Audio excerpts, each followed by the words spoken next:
Top quality और consistent performance के लिए सिर्फ सिल्वर पंप नाम याद रखना। 2014 ಕಂಪೇರ್ ಮಾಡ್ತೀನಿ. ಮನಮೋಹನ್ ಸಿಂಗ್ ಅವರು ಬಿಟ್ಟು ಹೋಗೋ ಸಂದರ್ಭದಲ್ಲಿ ಮಾರ್ಚ್ 2014ರಲ್ಲಿ ಒಂದು ಬ್ಯಾರಲ್ ಕ್ರೂಡ್ ಆಯಿಲ್ ಬೆಲೆ ಅವತ್ತಿನ ದಿವಸ ಡಾಲರ್ಗೆ $105 ಇತ್ತು. $105 ಇತ್ತು. ಇವತ್ತು $59 ಇದೆ.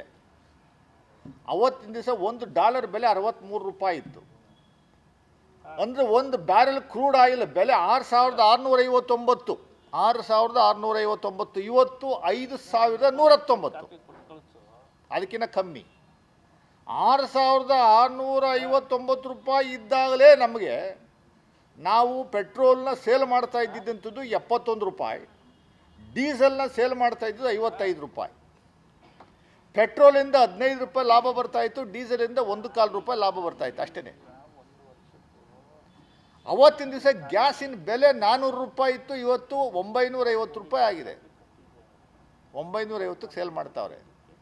ಪೆಟ್ರೋಲು ಡೀಸೆಲ್ಲು ಗ್ಯಾಸ್ನಿಂದ ಇಲ್ಲಿಯವರೆಗೆ ಕಳೆದ 11 ವರ್ಷದಿಂದ ಅವರು ಸಂಪಾದನೆ ಮಾಡಿರುವಂಥದ್ದು ಕೇಂದ್ರದವರು ಸುಮಾರು 43 ಲಕ್ಷ ಕೋಟಿ. 43 ಲಕ್ಷ ಕೋಟಿಯಷ್ಟು ಹಣವನ್ನು, ಜನರ ಹಣವನ್ನು ಲೂಟಿ ಮಾಡಿರುವಂಥ ಕೀರ್ತಿ BJPಯವರು ಕೇಂದ್ರಕ್ಕೆ ಸೇರಿದ್ದಂಥದ್ದು.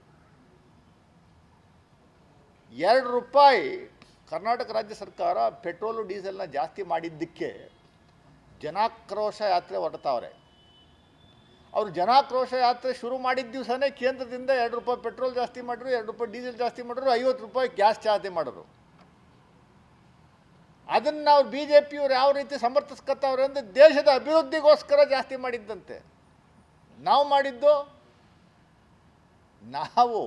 $3 ಹಿಂದೆ ಜಾಸ್ತಿ ಮಾಡಿದ್ದು, ಈಗ $2 ಜಾಸ್ತಿ ಮಾಡಿದ್ವಿ. ಒಟ್ಟು 1 ಲೀಟ್ರ್ ಮೇಲೆ ನಮಗೆ ಪ್ರಾಫಿಟ್ ಬರ್ತಾ ಇರುವಂಥದ್ದು ಕರ್ನಾಟಕ ರಾಜ್ಯ ಸರ್ಕಾರಕ್ಕೆ $7 ಅಷ್ಟೇ.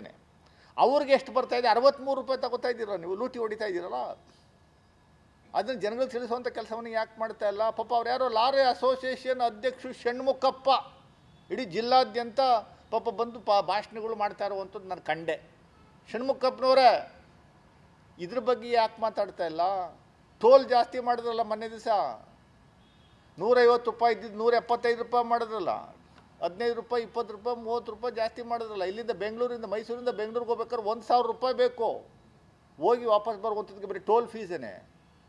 ಷಣ್ಮುಖಪ್ಪನವರೇ, ರಾಜ್ಯ ಸರ್ಕಾರದ ಬಗ್ಗೆ ಮಾತಾಡುವಂಥದ್ದು ಬದಲು ದಯಮಾಡಿ ಕೇಂದ್ರ ಸರ್ಕಾರದವರು ನಿಮಗೆ $55-60 ಒಂದು ಡೀಸೆಲ್ 1 ಲೀಟ್ರ್ ಕೊಡಬೇಕು. ಅವರು ಲೆಕ್ಕ ನೋಡಿದ್ರೆ ಅವರು $93 ಮಾರ್ತಾವ್ರಲ್ಲ, ಅದ್ರ ವಿರುದ್ಧ ಹೋರಾಟ ಮಾಡಿರಿ. 14ನೇ ತಾರೀಕಿಂದ ಲಾರಿ ಮುಷ್ಕರ, 6 ಲಕ್ಷ ಲಾರಿಗಳು ಸ್ಥಗಿತ ಆಗೋತವೆ ಅಂತ ಹೇಳಿಕೆ ಕೊಟ್ಟಿದ್ರಿ. ಇರಲಿ, ಅದು ನಿಮ್ಮ ಹಕ್ಕಿದೆ, ಮಾಡಿ. ಯಾರ ವಿರುದ್ಧ ಅನ್ನುವಂಥ ದಯಮಾಡಿ ಸ್ಪಷ್ಟಪಡಿಸಿ.